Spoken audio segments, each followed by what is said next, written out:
Dr. Ruben West, and welcome to another episode of Voices of Change. First of all, I'd like to tell you thank you for tuning in to Voices of Change. This is a show where we bring people from around the world that not only creates change in their life, but they're willing to create change in the lives of other people. And today we have a special guest. This special guest is a great friend of mine. His name is Roland Manny. And I really like Roland Manny because he's a down-to-earth, straightforward, no-nonsense guy. I mean, when you first walk up to him, some people are a little scared. You know, he seems a little intimidating. But when you get to know him, he's literally one of the nicest, kindest, and most gentle person or people that you will ever meet. And so I'm excited to have him on my show today. Let me tell you a little bit about Roland Manny. Roland Manny is from Ohio. He's originally in Boston. He grew up, he wanted to be a state trooper. He ended up being a prison guard. He was a single parent growing up. Now I'm telling you all of these critical things, because these are the things that shaped his life. And today we're talking about down but not out. Let me tell you a little bit more about Roland Manny. Roland Manny is a published author. He's also a speaker. He's an international speaker, and I've had the chance to share the stage with him, and he shared the stage with myself and Les Brown and many other people. He is an accomplished speaker, and he has an amazing story. He's a network marketer. He does Herbalife as part of his DNA. They say you are what you eat. Well, guess what? He's made out of Herbalife. He's a product of the product. He has focus and determination. He's a focus coach. If you read what I wrote, I said he is a focus coach, and he helps people stay focused on what matters most. In about 15, 20 seconds, I'm going to be bringing Roland Manny in, but let me tell you what I want you to do. I want you to get your paper out, get your pencil out, get your iPad, get your notepad, get whatever you have to get, because you won't want to miss this interview with Roland Manny. Roland Manny, welcome to Voices of Change. Dr. Ruben West, thank you for having me. It's a pleasure to be on here with you. As you know, you're a mentor to me, you're a coach to me, and it's just a blessing to be here. So thank you. I'm excited to be part of your show tonight. Thanks. Well, I knew I had to have you on here because you bring a unique perspective. You know, like I told the people, you're a no-nonsense guy. And even with that, you've had some setbacks. And so our show is titled Down But Not Out. And there's been times where you've been knocked down. Oh. But we've proven that life has never been able to count you out. And so I'm looking forward to getting into this content, because I'm going to go in. But as we get started, Roland, I just want to talk about first the fact that you originally wanted to be a state trooper. Yes. And that didn't work because why? People said some people lied about me, Ruben, and I want to be that state trooper so bad. I remember being about 10 years old, driving with my mom and my dad in this big old station wagon we had. That was like almost 47 years ago now. And I remember that, seeing that state trooper on the side of the highway saying, I am going to be a state trooper. And I lived my whole life like that now with that goal. Now, I'm not saying that was perfect. Believe me, I often tell my dad that thank goodness I worked in the prison. I didn't live in there, because I did make some mistakes, but I always had that in mind. And, I worked towards it. I focused on it. And with 2 weeks left to go, somebody lied about me. And see, that's powerful, because there's people out there right now that are trying to achieve the things they want to achieve. They're going all in, they're going all out. But because someone says something that isn't true, it affects their whole life. How did that make you feel when they told that story, that lie about you? Oh, Ruben, Dr. West, I was devastated, because I had tried to do the right things. I had tried to stay focused on my goals. And, if somebody tells the truth about you, that's one thing. But when somebody lies and it completely, I felt like my life was gone. I'll be honest with you. I'm big into going to the gym and doing all that kind of stuff. I stopped going to the gym. I kind of gave up on life, because a lie cost me something I wanted to do. And so you ended up working at the prison. Yes. Here's what I did. I was on the waiting list to get on the state police. I had taken the prison test 2 times, because I had taken it once. I passed it. But I turned the opportunity to get hired by them twice, because I said I'm going to be a state trooper, and I was on the list. But sometimes in life things set you back a little bit. They had a hiring freeze. The economy was bad back then. We got to remember this was back in 88, 87.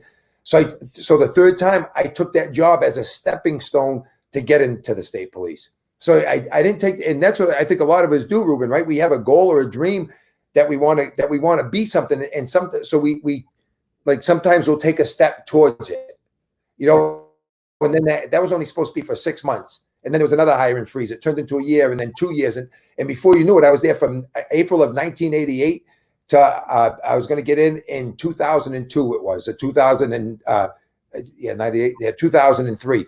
And no, actually, I'm sorry, 1993. I'm way off. And I had 2 weeks to go. I was in. I passed every test, the psychological, the interviews. I aced everything. And now, let me, because I don't want to confuse this. I want to make sure I'm getting this right. You had worked at the prison for 10 years and you were going to get into this as a state trooper? Nope. So what happened was, while waiting to get in the state police, I said, I better take this job at the prison because it would have been a stepping stone to get into the state police. Got it. And it was state time. But it was only supposed to be for 6 months because they were going to be putting in the class. But 6 months turned into a year, turned into 2 years, and then 3 years or so. And then finally they were going to hire Ruben. They were going to, Dr. West, they were going to use the same test, which they never did. They only used the test once, and then they would get rid of it and give another test. And I'll never forget, my friend pulled into the yard and he said, are you ready? He was a state trooper. He said, are you ready to be a state trooper? I said, I'll believe it when I see it. Come on. And I saw it. I got a letter. Are you ready to become a state trooper, to go through the process? And I went through the process, and I was 2 weeks to go. I was on the list, and somebody lied about me, and it cost me the job. They said I could not safely perform the duties of a state trooper. And what turned into a 6 month job turned into a lifelong sentence. And that was at the prison. At the prison. Yeah. So we always know, and we say things like you're the sum total of the 6 people you hang around the most. Or there's a quote that says, the German proverb, when a dove associates with crows, its feathers remain white, but its heart turns black. Yes. How was your personality? What was it like for you working at the prison? Like, what was it like for you? What type of person were you? Oh, it was once I knew I was going to be, like, I felt like I had gotten a life sentence, my attitude completely changed, because up until that point, I knew that I had something else that I was shooting towards. So for working in the prison, even though I didn't like it, I knew there was something else. But once I felt like I just received a life sentence when the state police turned me down. It wasn't good. My attitude changed. My personality changed. I didn't trust anybody anymore. But deep down inside, I kept saying to myself, there's got to be more. Yeah. And I think what happens, Dr. West, is so many people, that's what happens. They go after, they want a dream, they go after it. They maybe take something on the side, and before you know it, it turns into a lifelong sentence. I love the movie Shawshank Redemption. And, there's a scene in that movie when the librarian, Brooksy, was going to wrap up his bid after about 50 years. And he was willing to kill his best friend in the prison so he could stay. And then, Red, they were talking out in the yard, and they said, he's lost his mind. And Red said, no, he didn't lose his mind. He's institutionalized. And they said, no, he's not institutionalized. He's crazier than a rat in a tin outhouse. And he said, say what you wish. These walls are funny. If guys come in at first, they hate him.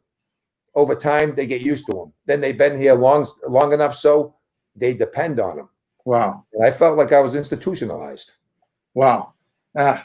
Man, I hope you guys are catching that, because what he's saying is sometimes we can get sidetracked, and that sidetrack becomes the main track. Yes. And we stay there for quite a long time, even though we know there's something different that we want. Well, Roland, I'm going to be honest, we're going to come back to that prison, but that was just one of your knockdowns.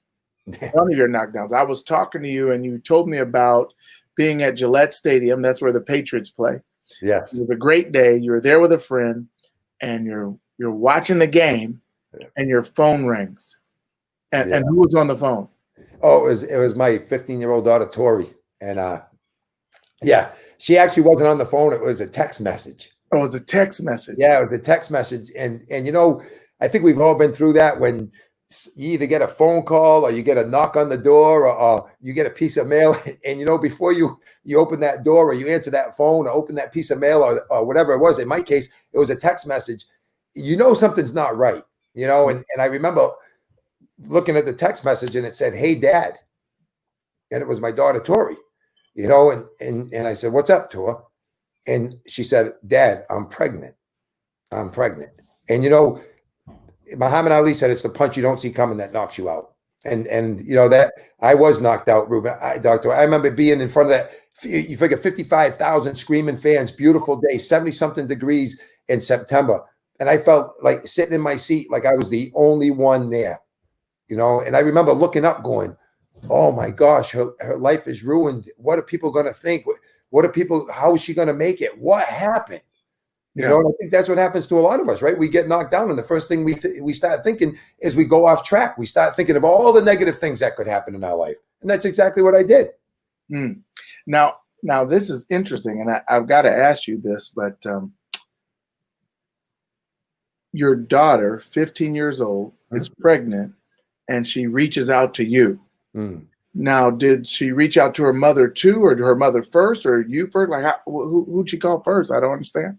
Actually, she texted me first, and so after I went through that like those negative thoughts, and it's funny because you think about this, it happens so many times in everybody's life that we don't even realize it. Like the best example I could use is if somebody's supposed to call you at a certain time, or they're traveling and they don't call you right away, or they don't return your text. You're like, oh, I hope something didn't happen to them. I hope they didn't get into an accident. And sometimes it's just they got a bad signal. Sometimes it may just be listening to the radio, but our minds automatically, because we've been programmed to look at the negative stuff. So I remember after sitting there and going through all these things, Dr. West, I remember sitting in the car going home. Now, I got to tell you guys, the Patriots got killed by the Miami Dolphins. It's the first time they ever ran that Bobcat offense, and they destroyed us. That was the only other challenging part of that day. And I remember driving home with my friend, Jim, and I didn't say two words. And I go back and think about it. I go, he's probably thinking to himself, he's really taking this loss hard, because I didn't tell him what happened. I didn't tell him what I got, but on the way home, I started to shift my thinking. It's because of things that happened to me in my past that allowed me to start to think differently. And I started thinking maybe it won't be so bad being a 45-year-old Pepe, having a little one running around. Maybe it won't be so bad. And I started to thinking of all the good stuff. So, I told Tori, I said, listen, when I get home, come on over and we'll talk about it. And we did, we came up with a plan, and she did. She told me first, and she didn't tell her mother for 3 days. Yeah. Now, Roland, did you ever ask her why she told you first? Or why did she come to you first? That's a good question. I didn't ask her right away. It didn't even dawn on me. But over the years, as now Savannah's 11 now, but over the years, people had asked me, why did she come to you first? You were a former, prison guard. Everybody tells you you're mean looking. You worked in a nightclub for years. You're always in the gym. And why would a 15-year-old daughter tell her dad before she told her mom? And I finally asked her. I said, Thor, what made you come to me first? Like, what made you? She said, Dad.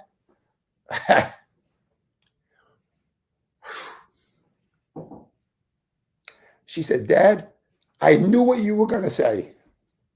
I said, how did you know? She said, because I saw the stacks of personal development books on the back of the toilet in the house. She said, I would get in the car and I knew what you would listen to every single day. Wow. And that's why she came to me. So we have to watch our words. We have to watch what we say, because we're always teaching something. And I never knew it, Dr. West. I didn't know she saw any of that. She's a 15-year-old kid. Yeah. But in reality, she was watching what you did. She was watching everything I did. See, what I know is people don't watch what you say, they watch what you do. And so most of the time we want to say, do what I say. But in reality, kids do what you do when it comes to reprogramming their life. And what you're saying is, because she knew that you read personal development, listened to positive things, focused on the positive, that it may hit you hard at first, but you would be able to regroup and give her the support that she needed. Yeah, she knew I could, because here's what I realized. If you're not putting the good stuff in you, the only thing that can come out of you is what you put in. So if you put in negativity, only negativity is going to come out. There's nothing else that can come out. You can't put negativity in and positive stuff come out. But because I've been feeding myself with that personal development and trying to be positive and trying to hang around with the right circle of friends, that's the other thing I did was, I surrounded myself with a small group of people. The first people I went and see is my mom, my dad, my brothers, my sister, two of my closest friends. And guess what they told me? They didn't tell me she ruined her life. She threw her life away. She's going to have nothing, be nothing, and have, be nobody. She said, they said, we're going to do whatever we can do to help you succeed and help her and her baby have the best life possible. So here's what we have to do, Dr. West, is we have to look at our friends and look at our circle of friends, because here's what I realized over time. As your circle of friends becomes smaller, your life becomes bigger. As your circle of friends become less, your life becomes more. That's and so you know who to turn to when things hit the fan. I know if I've got some stuff going on in my life, here's what I know. I can call you. Indeed. I can talk to Julie. I can talk to the people that I know are going to help me react to who I am, not to how, because we all tend to react, and certain times we want to react in ways that it's not who we are. And you have to surround yourself with people that are going to help you react to the person that they know you are. Yeah, that's so powerful, Roland. I want to bring back something. Remember, we were talking about the prison, and I said, we're going to go back to the prison. You worked at the prison for 10 years. And at some point, it came to the point where you said, enough is enough. Yeah. What was that? Why did you do that? I mean, you've been there for 10 years and it paid the bills. It's a steady job. Everybody's not getting out, so you always have a job. The economy goes up, the crime goes up. The economy goes bad, the crime goes up. So you're right. We couldn't be replaced by machines, computers, or any of that stuff. But this is what I used to think about on the way to work. I'm driving myself to work to walk into a prison when the guys that I'm going to watch are trying to figure out a way to get out. And it was the same thing. I would drive to work and not even remember how I got there. They say the only difference between a rut and a grave are the dimensions. The ends on a rut, the ends are kicked out. And we hear so many people say, I'm stuck in a rut. Well, really, a rut is a grave. And but I kept doing it. And here's what I did. I was married at the time. So, Tori was born. So I said, well, now I'll do it for her. I'll work at the prison. I'll do 20 years. I felt like I was doing a 20-year sentence for her. And I think a lot of times that's what we do. We sacrifice our dreams and our goals and we find an excuse, or we try to find a reason, maybe redirect ourselves. But and I did the best I could. And then I got divorced when my daughter was 3 years old. And I just wanted Christmas night off with her. I didn't even want the day off. I didn't want the whole day. I just wanted Christmas night. I wanted to work 7 to 3. And there was 9 of us in this office because we were on a special unit, and I should have been entitled to not just the night off. I should have been entitled to the day off. But sometimes you don't always get what you want. And we were talking, and I explained why I needed the night off, because I was going to pick her up at 3:30. I didn't want to be sitting home all day thinking about her. And my boss said, you either work 3 to 11 or you don't work. And I had been doing Herbalife part-time because my mom and dad introduced me to that. So that gave me some hope. And there comes a time in your life, Kevin Costner says, a defining moment, right? Either you define the moment or the moment defines you. And my boss said to me, I said, put me down 3 to 11. And he said, look at you. I said, look at me what? He said, you look like an inmate. I said, what did you just call me? He said, yeah, you're acting like an inmate. And I said, don't insult me in front of my friends again. And he said, well, if you don't like it, leave. So I went out in my office, and he came in and he said, what's your problem? And I said, now I'm not going to use the words that I used before, because I've become more than I was before. I've changed as a person. I don't use the words, but you can use your imagination. Working in a prison for 10 years around that type of environment, and you can just picture in your mind, substitute my words for the words that you choose to use. And I said, no one is going to tell me I can't have Christmas off with my daughter again. And he said, what are you going to do? I said, I quit. And he said, what do you mean you quit? What are you going to do? I said, I'm going to do Herbalife. And he said, what if it don't work? I said, well, if it don't work, I'll still have Christmas off with my daughter anyway. And I walked away. Come on. He said, if it works or it doesn't work, I still have Christmas off with my daughter.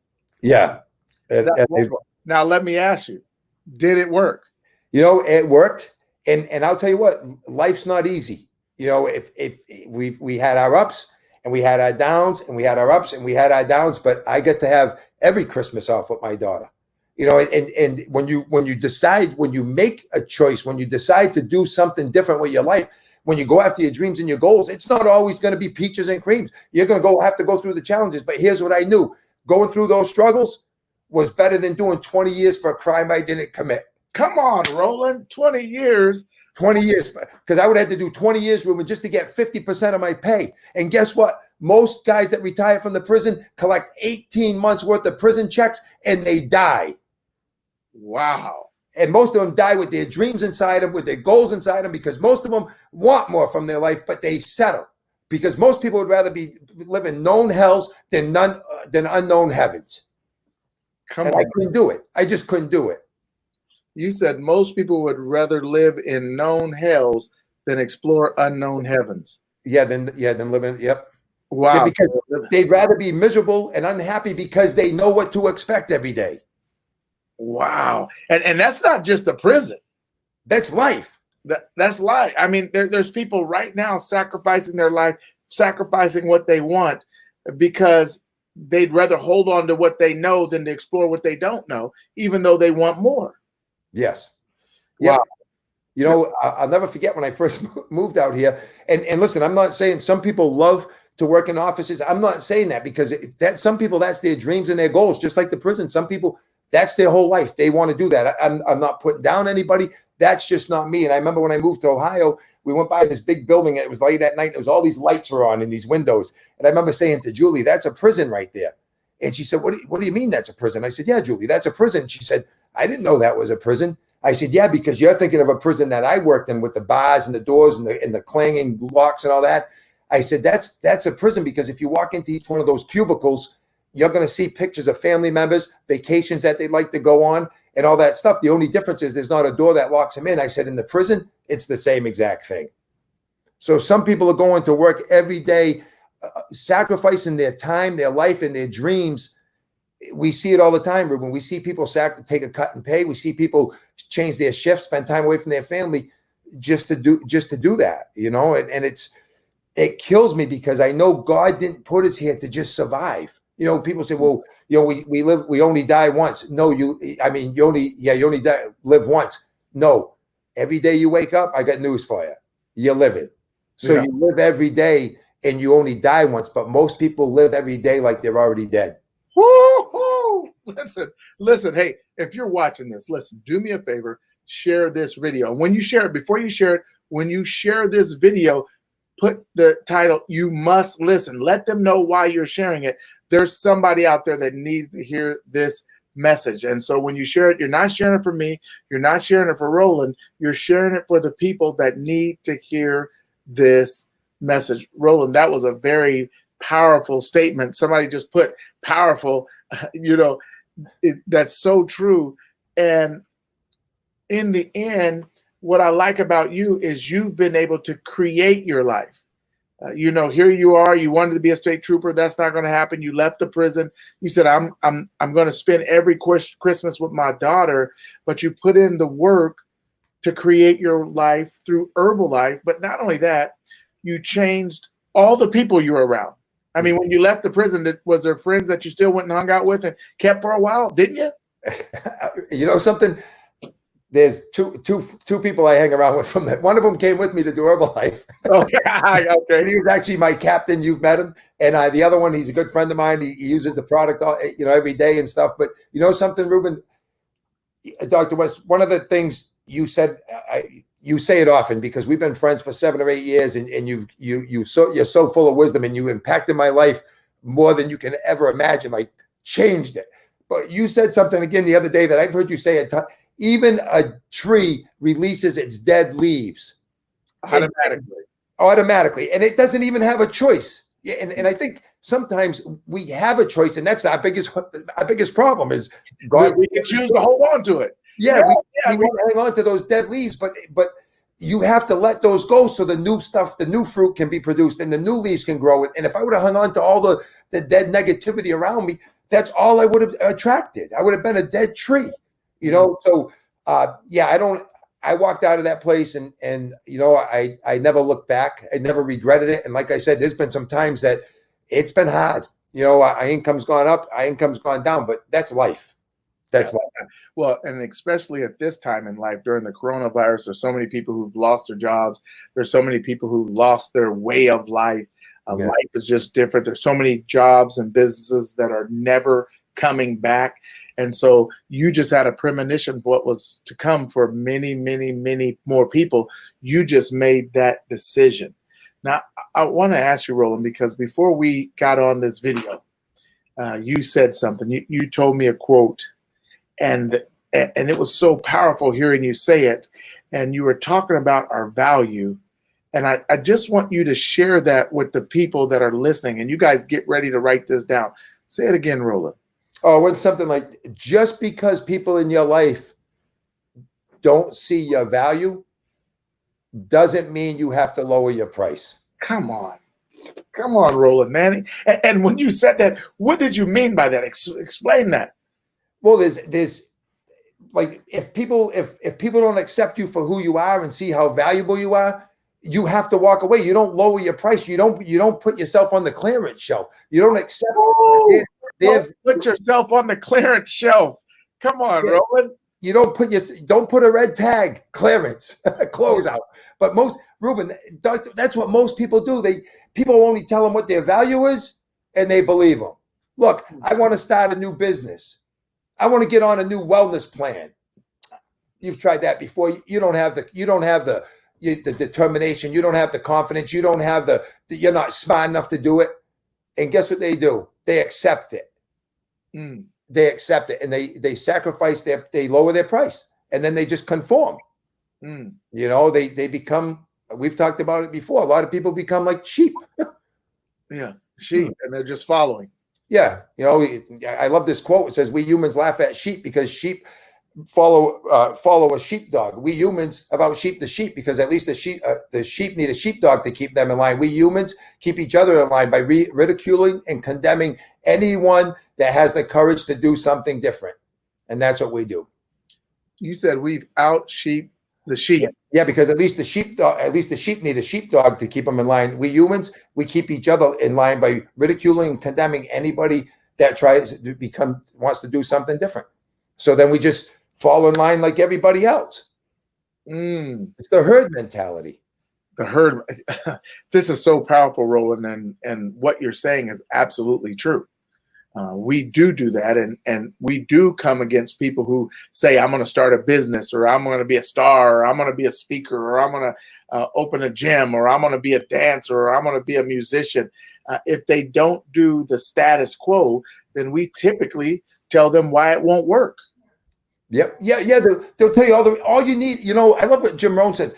People will give you 5 reasons why it won't work. Let me tell you, it won't work because of this. He says, listen, you don't need 5. All you need is one excuse. Why?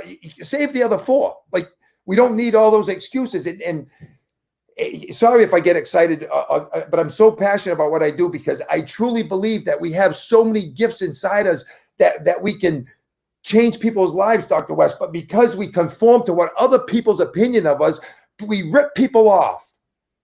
We're cheating them because we're not bringing our value.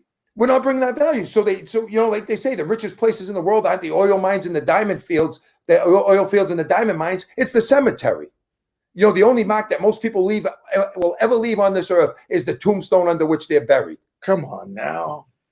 Say that again. Slow that down. Slow that down, because I want them to hear that. Slow that down and say this again, because this will resonate with somebody. And we're not saying it to put you down or put anyone down. We're saying it to spur you forward. Say this again, Roland. It said the only mark that most people ever leave on this earth is the tombstone under which they're buried.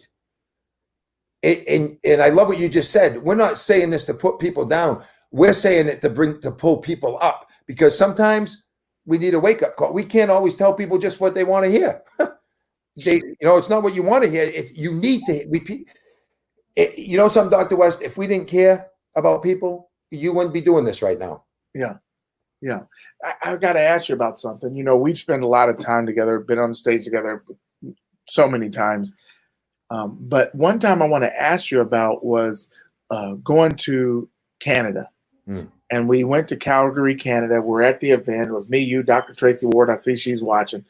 We go there. We go in the room. We're all excited about presenting. And then when the people start to come in, we notice 2 things. Number one, most of them were a lot older than us. There was a varied age range, but most of them were quite a bit older than us.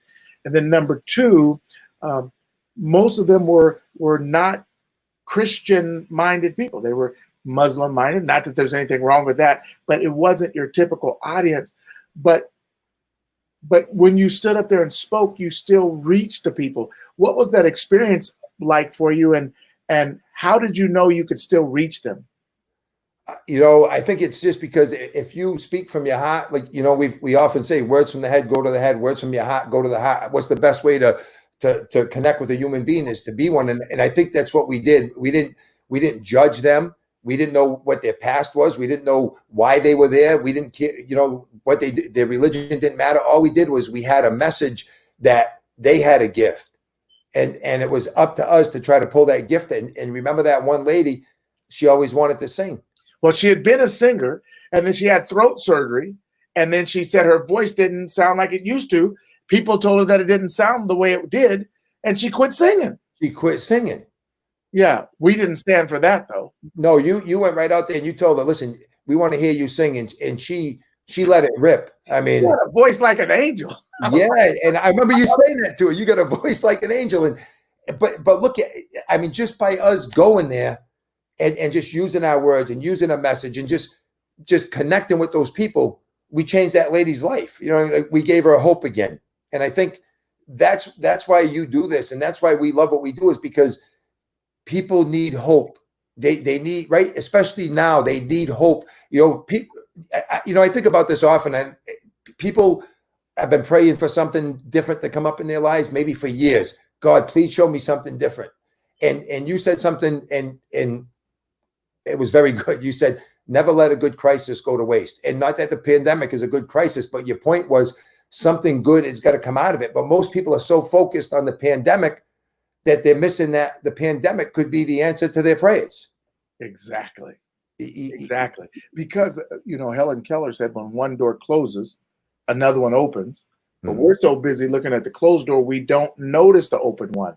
And what I think is, a lot of times, if you're just looking at all the negatives, you don't even look for the positive, because what you think about, you bring about. And so I think that just affects people in a negative way if they're not used to redirecting their thoughts. What do you think?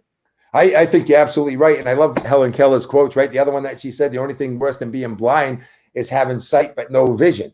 So people have the sight, but look what they're looking at, the wrong things. They're watching the CNN, constant negative news, and listening to when there's so many good things that are happening in the world, that, and not just that, but if they would just take their sight and turn it inside, because happiness is an inside job. So if they take it and they look inside themselves, they might find a gift in there that's been hidden their entire life. And Dr. West, I one of the things that, like, I can picture is, Christmas or birthdays or whatever, no gift is ever left unwrapped. I know when we were kids, I got two brothers and a sister, my mom and my dad, every gift was opened. But the only gifts that we opened were the ones with our names on them. Yeah. I've never seen, like, if I was to open my brother's gift, it wouldn't have meant anything to me because it wasn't meant for me. Right. But we never left the gift unopened. And I think what so many people do, because we're focused on the negative stuff and we conform to the other people's opinions of us. I love what Les Brown says, other people's opinion of us is none of our business. But what we do is we leave our gift that's never opened. And I think sometimes, maybe God says, listen, time out. I'm gonna put this pandemic or this corona thing, whatever it is, I'm gonna give you guys time so you can look on the inside and see what I really gave you. And sometimes that's the only way it can be done. Mm-hmm. I'm going to ask you guys again, this is some great content, some great information. Do me a favor, and if you haven't already, share this video. When you share it, put must listen. And you're not sharing it for me, you're not sharing it for Roland, but you're sharing it for the people who need to hear this message, because I do believe that there's some people out there who still have their gifts still in them, and they may be looking in the wrong direction. Yeah. So we just want to give them a new perspective to say, hey, wait a minute. Don't look out there. Look in here. Yeah. Yeah. Roland, you're very disciplined. And there's times I call you in the morning and And I don't know. I should think about it, but I don't. I just call you and you say, hey, Ruben, can I call you back? I'm at the gym. And I'll say, yeah, call me back at the gym. 2 days later, I'll call you at the exact same time. You're like, hey, Ruben, I'm at the gym. Can I call you back? Hey, Ruben, I'm finishing this set. But you've been a very disciplined person, very focused person, and you're actually a focus coach. I just want you to tell me why focus is so important, because there's people out here listening, and you specialize in focus and helping them get their focus on the things that matters most. Why is focus so important? Because what you focus on, you bring about to yourself. So if you listen, Ruben, the sun won't burn a hole through a piece of paper, but if you took a magnifying glass and held it there, you could start a forest fire. Come on now.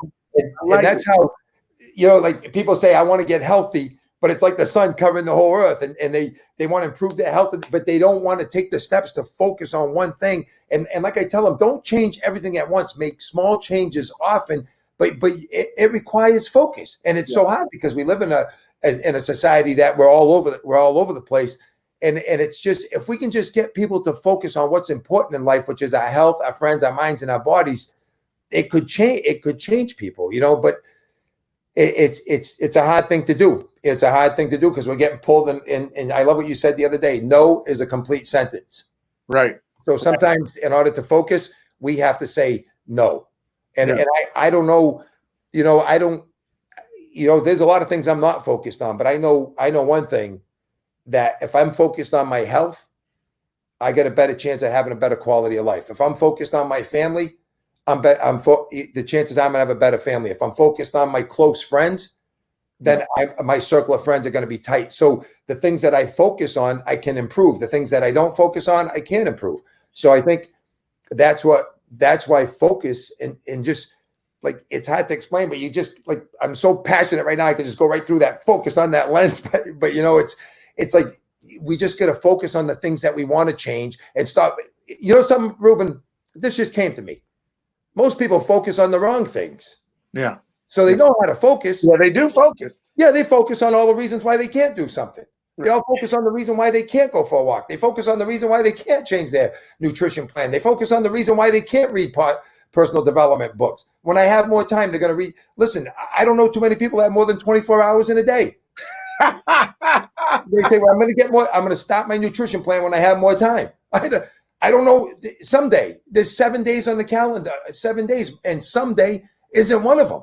Come on, Roland. Listen, let me tell you what Dolores May Jones asked. She said, how long did it take you to release the pain of disappointment and accept the new normal?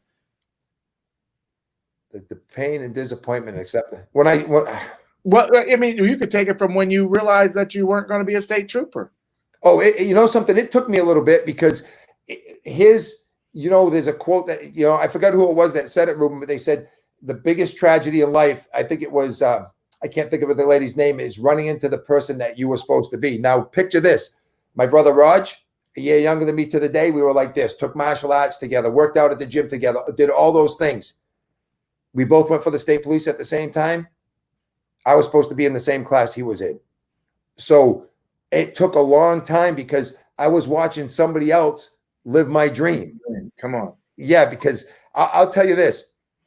Like, I had it pictured in my mind exactly how I was going to be a state trooper. And God works in funny ways, because when I went for the interview and I scored an 8 on it in front of all these people, all these lieutenants and captains, they said, why do you want to be a state trooper? I said, well, I want to enforce the law. And I love that. I love that because I love the way they look and what they represent. And they said, is there anything else? I said, yeah, I want to help people. And they said, what do you mean help people? I said, I'm the type of guy, if somebody had a flat tire, I'm not going to drive by. I'm going to stop and help them. I said, if I just met you, Captain, today, and tomorrow you called me up and said you were moving to a new house, can you help me because my friend didn't show up? I would have been there. So that's how focused. And after being in the academy for 6 months, they after a certain amount of time, they give you your own cruiser. And I used to picture in my head driving to my dad's liquor store. He owned a liquor store, him and my mom, and saying, Dad, I made it. Yeah, I made it. And it was hard to, nothing against my brother, but it was hard to see somebody else living that. But what I realized through Herbalife, my mom and dad introduced me to Herbalife and that industry of the network marketing, which I think is a great industry. And guess what I'm doing? I'm helping people. You're helping people, changing people's lives. And I can still change somebody's flat tire. Come on, like, that's a great point. That you don't have to be a state trooper to help somebody change a tire. In other words, if it's in you, it's in you, and you can do it no matter how you live or what profession you're in. Yep. And let me ask you this. No, go ahead. Go ahead. Oh yeah. So it did take me a while. Like I was devastated. I'll be transparent with you, guys. I blame God. I was like, God, why are you doing this to me? Why? I've done the right thing. This has been my dream. I never did drugs. I didn't get drunk, nothing, because I just wanted to be a state trooper. So why? And for so long I used to say, hopefully I'll get to heaven someday. And I used to say, that's one of the first questions I'd ask him, but I don't have to ask him. Right. You've let it go. Because here's what I know. If I would have been a state trooper, I wouldn't have met you.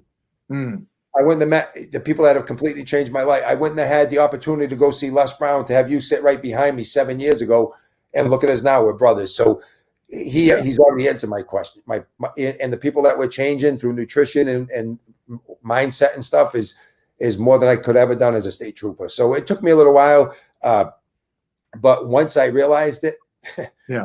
Thank you, God. Thank you, God. And let me ask you this, Roland, and there is no right or wrong answer, but don't you think a lot of times we have a plan for our life, but it doesn't necessarily line up with the plan God had for our life?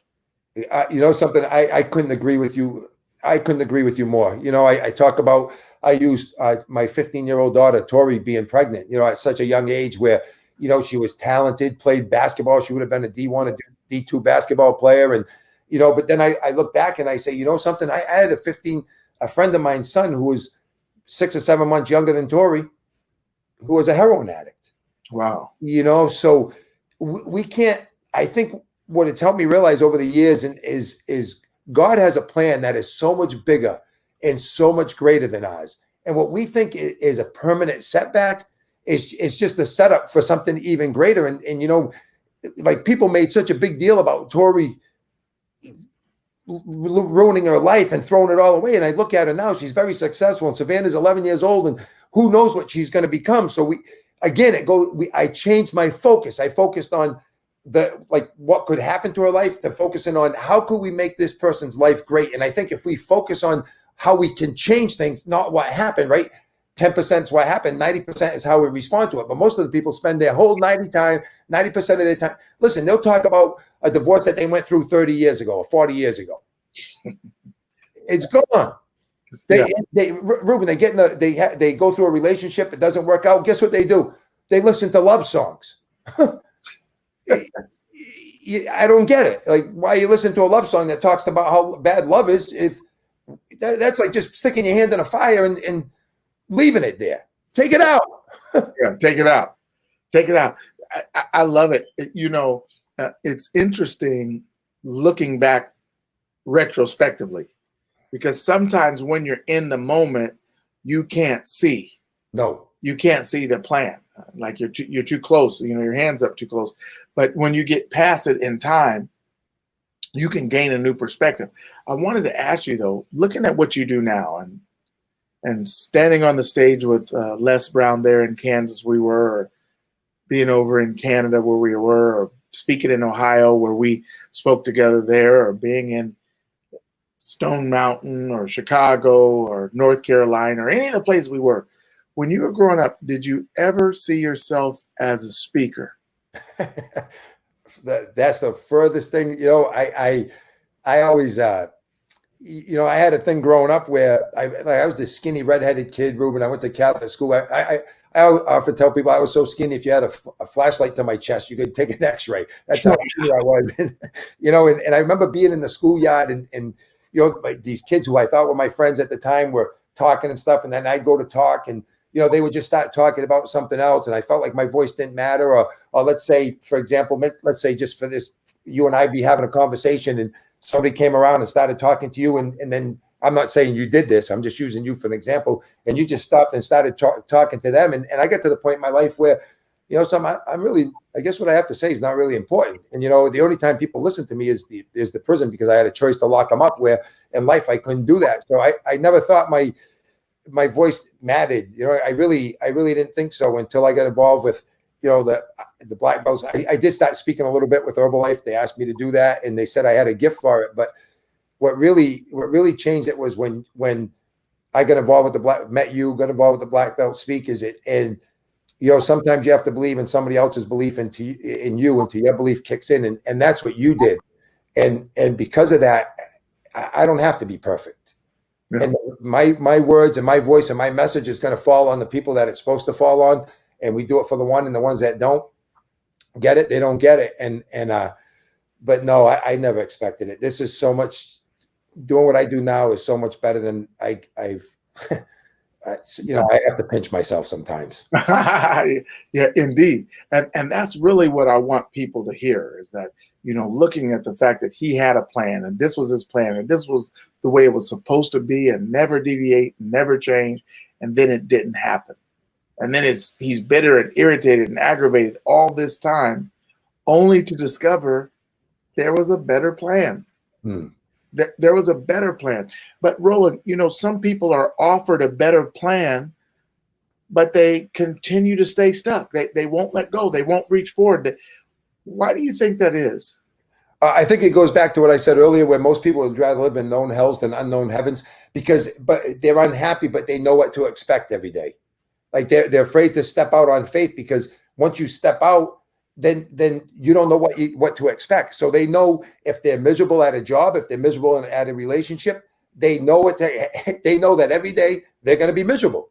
So they're afraid to take in. And I think a lot of it is because they're afraid of what other people are going to say about them, what other people are going to think about them, what other people, listen, when I got started in network marketing and, people laughed at me, they still laugh at me. And, they just laugh at people. And I think a lot of it's because people want to see that you get ahead in life, as long as you don't get ahead of them. So if you find something that you want to do with your life and you're excited and you're passionate about it, guess what? And you start to rise.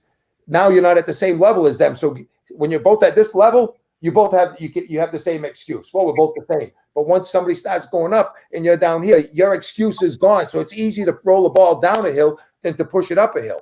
Most people would rather pull you down than to pull you up. So I think that's what happens. And people are afraid of what people are going to think. And if we can just get past that, it doesn't matter what everybody else thinks about you. All that matters is you're doing what you love to do.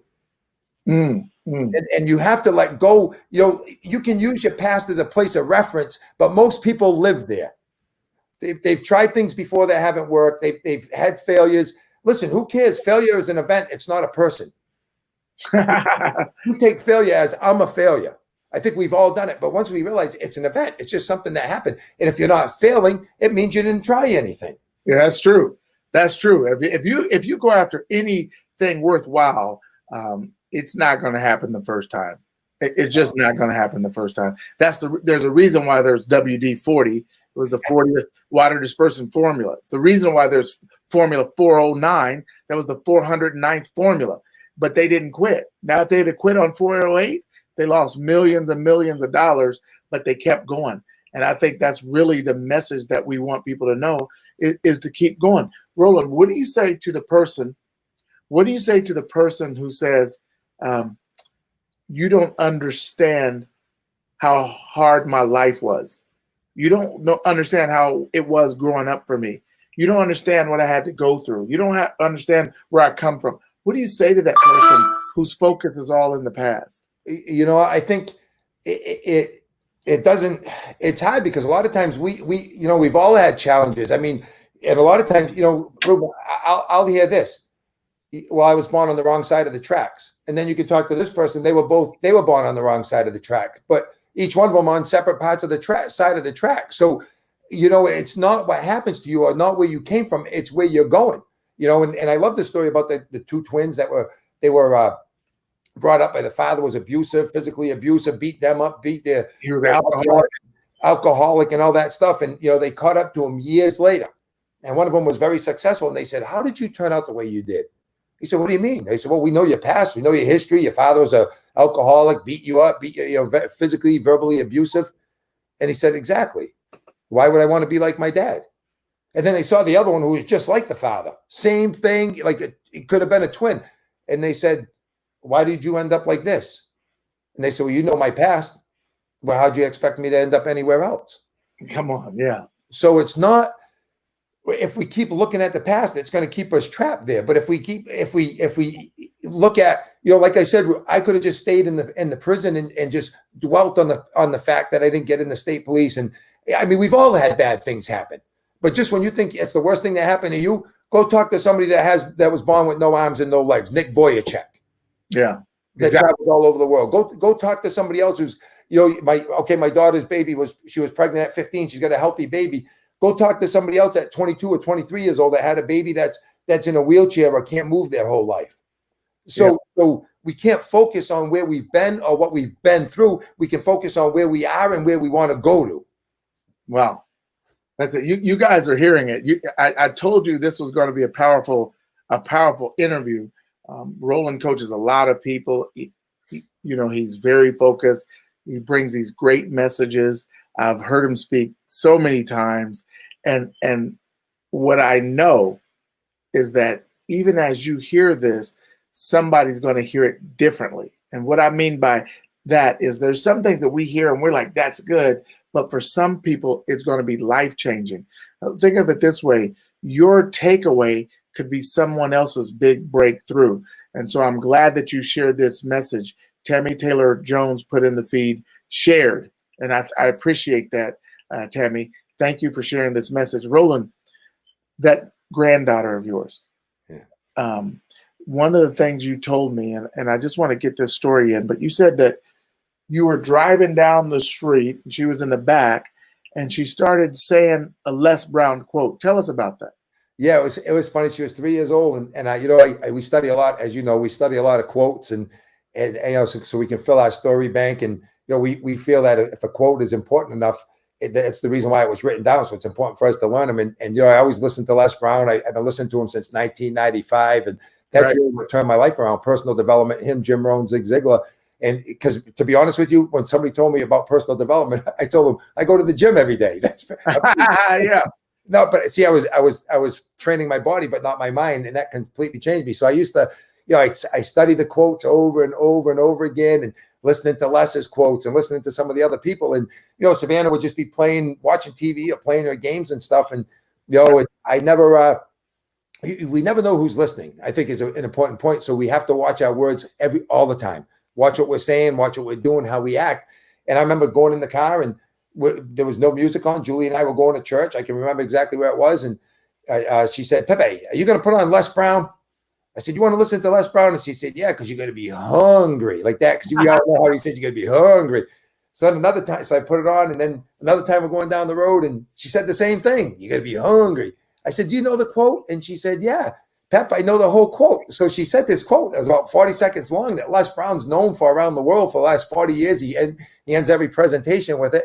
So when she got home, I had to sit her down because she was walking back and forth. And at 3 years old, she completely said the whole quote. And it was pretty amazing. And it made me realize that whenever we're speaking, if someone's listening, we're teaching.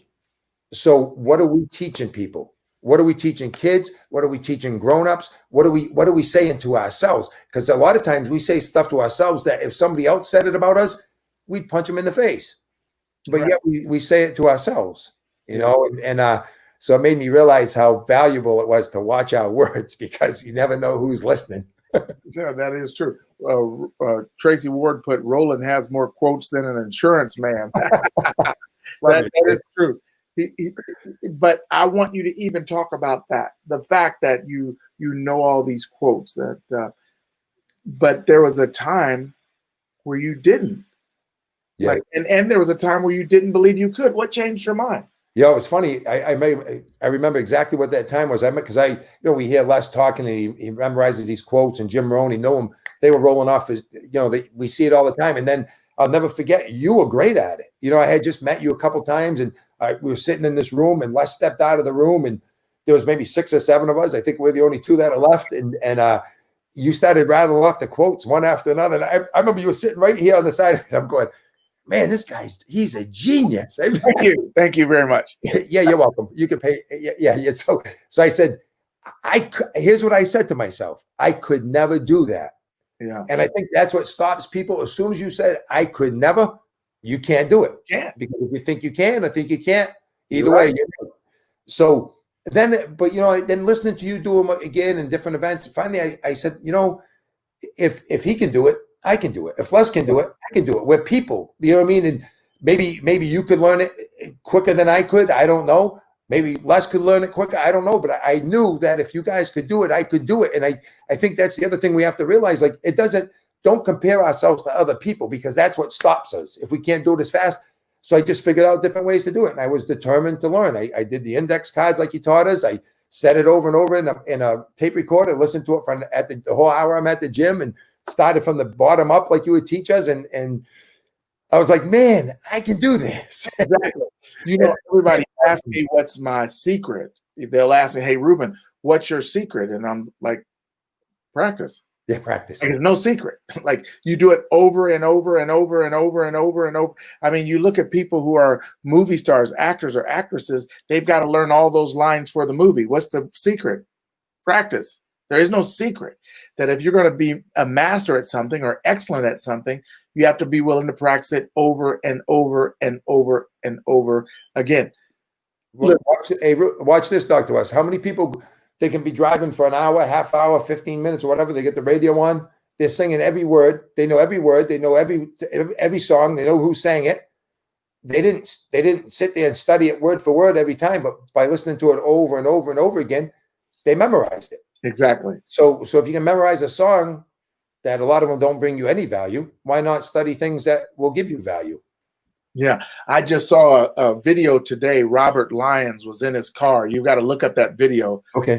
Robert Lyons was in his car, and he had my CD, Destination Mastery, the quotes from it. And then he was playing it, and then he was talking about meeting us all at the Black Belt Speaker event, and it changed his life.